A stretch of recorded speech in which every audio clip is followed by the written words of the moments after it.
Hello, this is Father Louis Skirty, still here at the National Shrine of Our Lady of Mount Carmel in Middletown, New York.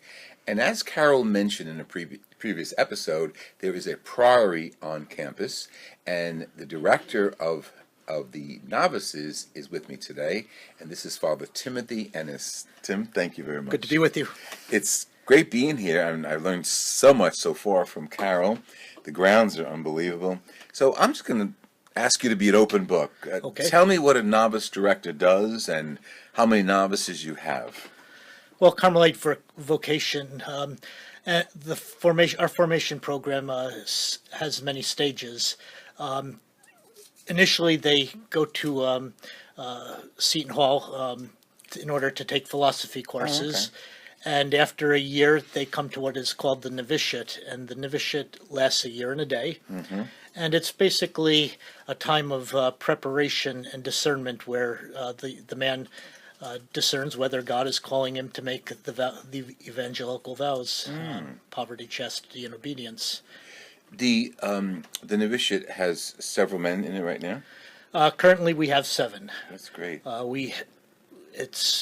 There are 2 provinces of Carmelites in the United States, one based in Chicago and one based here in New York. So it's a joint formation program. There are 5 men from my province and 2 from the other. It's a multicultural group. We have 4 Vietnamese, two guys from Mexico, and 1 American. Wow. Who you'll be meeting later. Wonderful. That's fantastic. Are there Carmelite missions in Vietnam and Mexico? Yes. The Chicago province has a mission in Mexico. My province has missions in Vietnam and Trinidad. Fascinating. Yes. That's wonderful.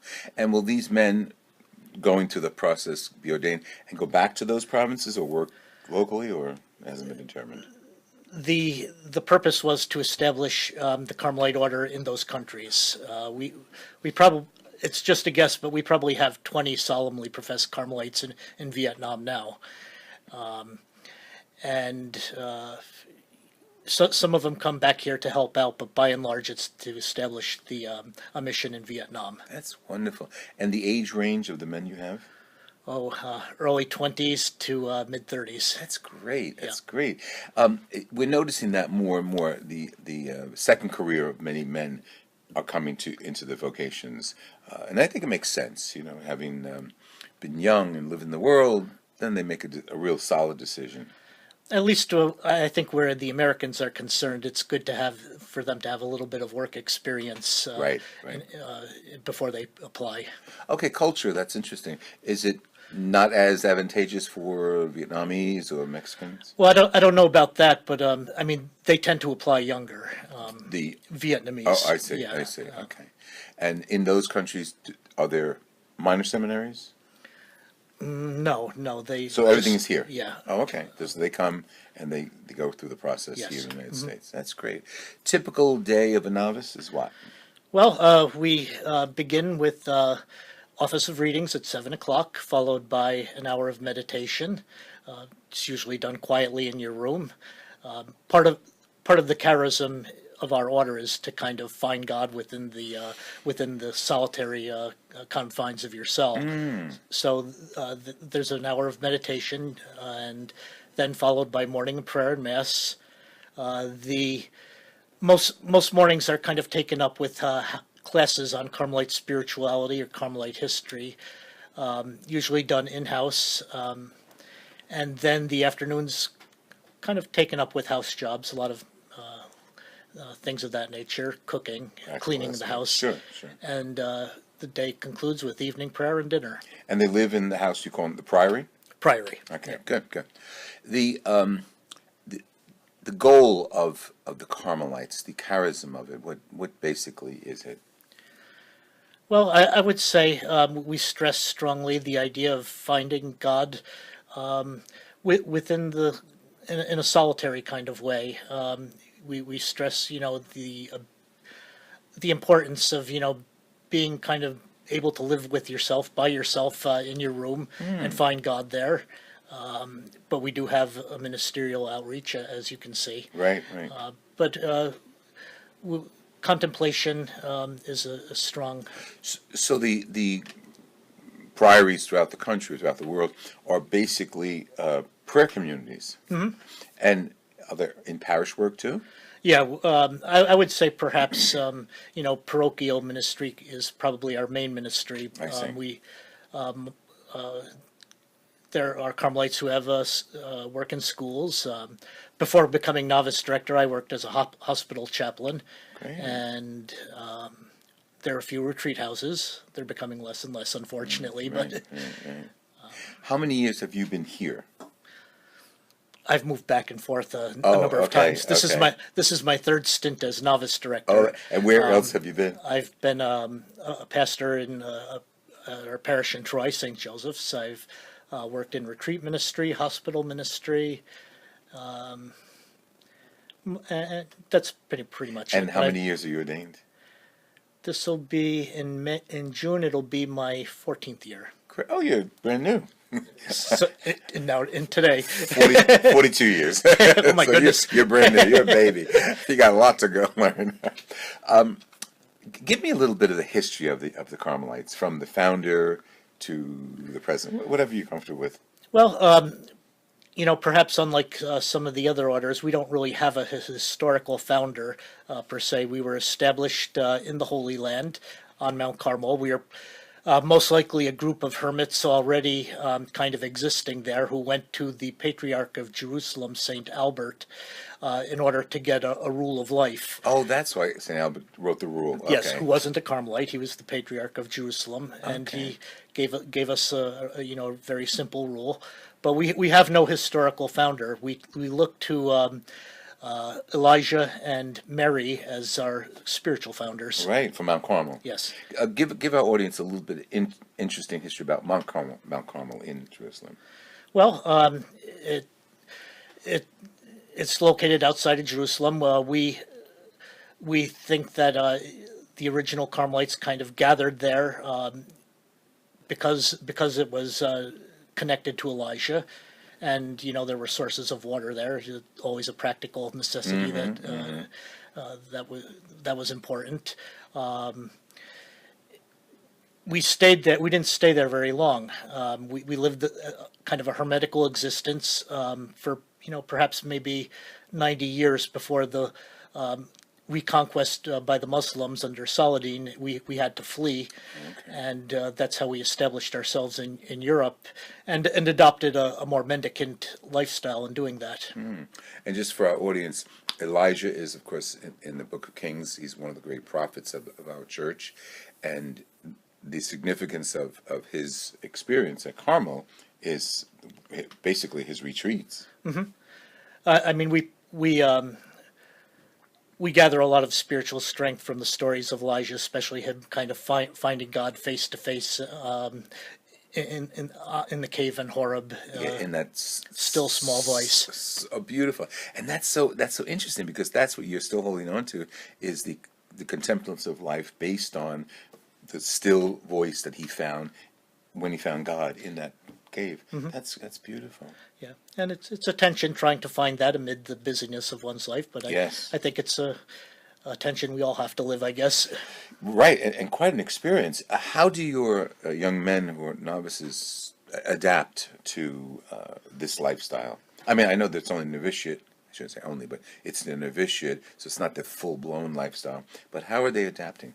The current group? Yes. They seem to be doing, by and large, very good.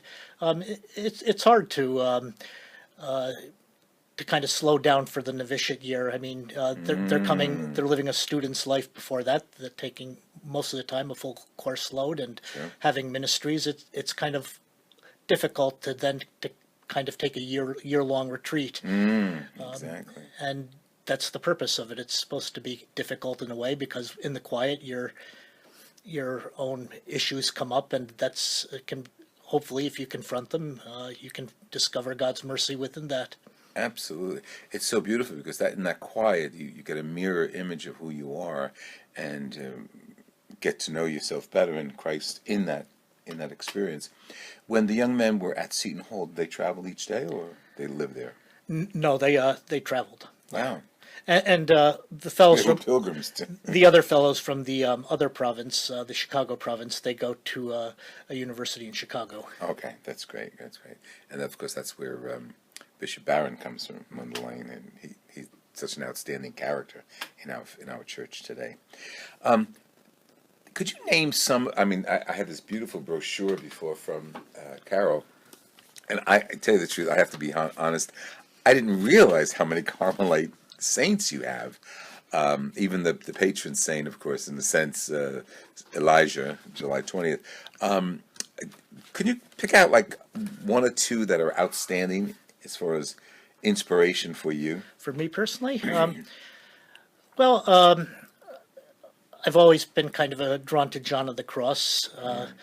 I suppose because he really emphasizes the fact that you can find God amid the kind of darkness and dryness of one's life, without need for really special spiritual experiences, but to find God